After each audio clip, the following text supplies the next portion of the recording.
When the king burned the farms, we knew he had lost his mind. I was there. My name is Eli. I grew up in a small village in West Africa. We lived simple lives. We farmed, we fished, we prayed. Then came King Bako. At first, King Bako promised us good things. He said we would have more food, better homes, and that no one would be hungry again. We believed him. We even danced in the streets when he visited. But over time, things changed. King Bako started asking for more. He wanted bigger gifts. He wanted more taxes. When the elders told him that the people had no more to give, he got angry. One morning, soldiers came. They didn't knock.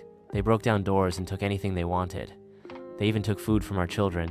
My little brother, Jonah, cried because they took his only blanket. Then, the worst happened.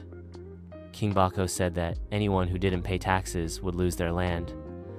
When some farmers couldn't pay, he sent his men to burn the farms. I watched it happen. I saw the smoke rising from the fields. I smelled the fire. I heard mothers scream.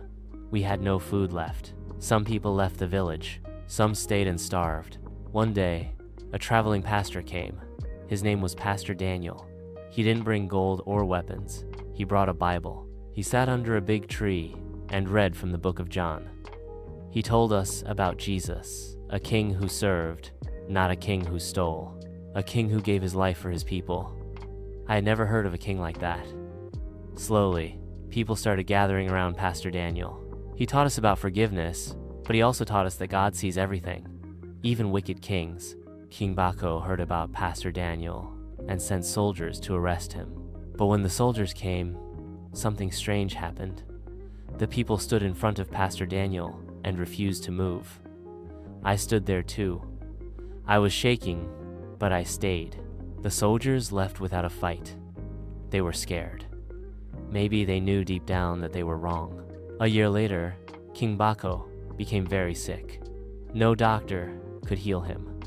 He died, alone, in his big stone house. We don't celebrate his death. Pastor Daniel taught us better.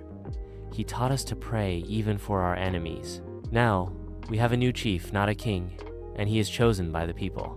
Sometimes, when I walk by the old burnt farms, I remember how bad it got, and I remember how God sent hope when we needed it most.